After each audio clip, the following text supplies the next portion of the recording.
বলা যায়? বাবা রে বাবা, তোমাকে এবার শ্বশুর বাড়ি পাঠিয়ে দেবো কিন্তু। আমি তোমাকে শ্বশুর বাড়ি পাঠিয়ে দেবো একদম। কত নিস বাবা, এ ভগবান, আমি কি তো জলদস্যু মনে হচ্ছে। হ্যাঁ কটন কটন, ওটা নোংরা হচ্ছে কটন। ইস,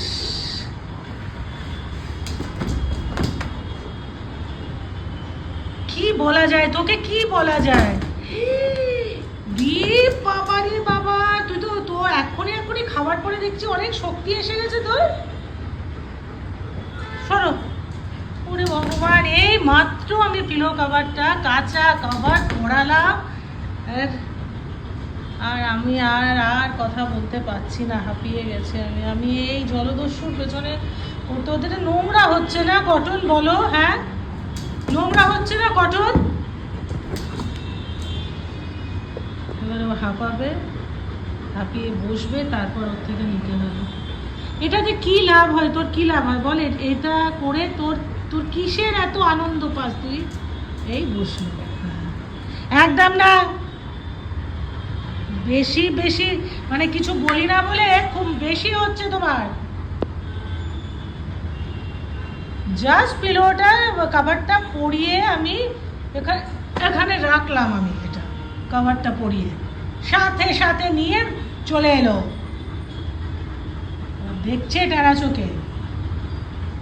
দাঁড়া, তোকে এবার তোর তোর মা বাবার কাছে তোকে পাঠিয়ে দিতে হবে, তোর মা বাবার কাছে পাঠিয়ে দিতে হবে। যা, আমার মেয়ে আমার কাছে থাকুক, তুই যা তোর মা বাবার কাছে। দুষ্টু একটা, দুষ্টু কটন।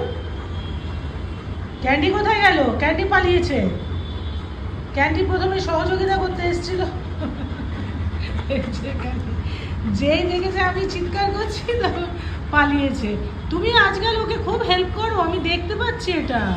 তোমাকে এবার শ্বশুর বাড়ি পাঠিয়ে দেবো কিন্তু। আমি তোমাকে শ্বশুর বাড়ি পাঠিয়ে দেবো একদম।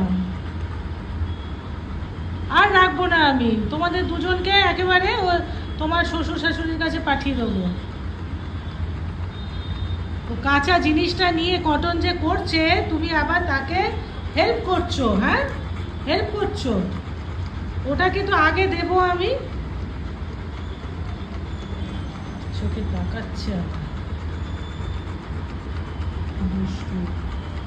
ক্যান্ডিও খুব দুষ্টু হয়েছে এখন।